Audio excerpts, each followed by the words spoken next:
to move and move them. So it's definitely an interesting problem.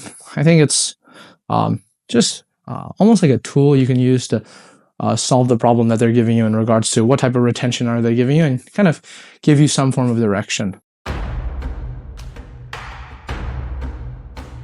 All right, so now after going over like kind of our opponent's posture, I want to go over a specific grip that I really like to use to cut this angle to limit my partner's ability to pummel their feet. So generally when you think of controlling your partner's feet, obviously these aren't the only grips you can make, like in terms of double ankle gripping. However, I actually like to make a bit of a variation on this grip where I like both thumbs pointing in the direction I'm moving. Because if I find that I keep both thumbs here, I discovered this when I was training in Japan with a friend of mine named Craig, and I actually didn't consciously realize I was doing this, and then I think he kind of pointed it out, and I think it's very interesting where from here, if both of my thumbs are on the inside, from here he's going to have a much easier ability to pummel this near side leg out.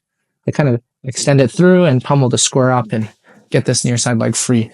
However, if I kind of maneuver it so both of my thumbs are in this direction, now you see that my hand, so generally the case is that when he looks to free this near side leg, it's going to be in the direction of my thumb because there's only one finger blocking the movement of his leg. So if he just pummels this out, my thumb is realistically not going to stop this.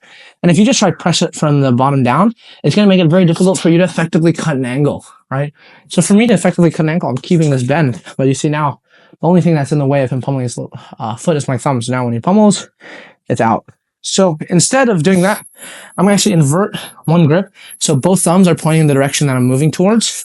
And from here, now the majority of my fingers are now blocking the direction in which he may look to move, right? And from here, if he wants to go in the direction of my thumb, it's very difficult because now it's going to require like internal rotation. And generally people aren't strong in that range of motion. So now when Lin looks to pummel his legs to the inside, in both directions, my fingers are going to stop his legs from pummeling. Because the far leg, it makes sense because he's going to try up high leg and such, and my fingers are able to block that.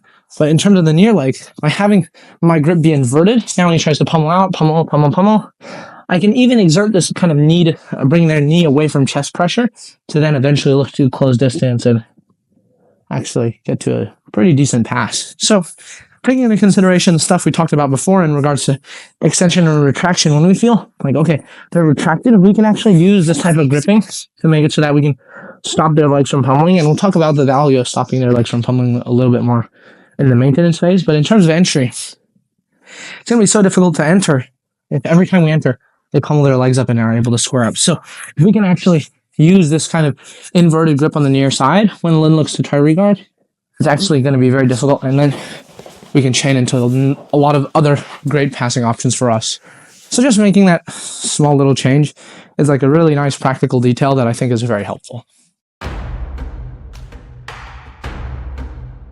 All right, so now that we talked about specific grips and how we can look to flank to get an angle, that we can once again implement this component of specific rounds where, once again, if we feel as though we can put our partner to their back, however we struggle to get an angle, if we get to the angle, we feel like we're good.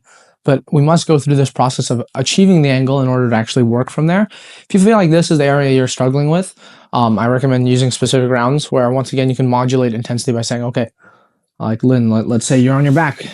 I want you to only stop me from getting to an angle. And now I get to practice trying to get to an angle against resistance. If I want to increase the intensity, make it a little bit harder for me, I'm like, Lin, I want you to square up to get an angle. However, stop me from getting an angle, but use this also as an opportunity to attack me. So whether you can attack my legs, attack my arms, I'm going to have to deal with his attacks to my lower body. Whereas previously he was just being defensive. Now he can transition to offensive, and so on and so on. And I highly recommend that in between a lot of these rounds that you should really try to discuss with your partner. If something interesting happens, talk about it, right? I think a lot of problems and solutions can be kind of figured out and kind of discovered through this process of communication between you and your partner. So if I find that Lin did something very interesting, I'm like, oh, what did you do there? I'm going to ask this question. I'm going to try to understand what he's doing. I'll be like, why did you do this? And what kind of prompted you to do this? And so on and so on. And then I feel like through this process of like kind of like you're rallying in tennis, I believe if that's the word, where you're kind of bouncing these ideas back and forth, and through this process, I feel like both parties get a lot better. So this is just some helpful tips I read.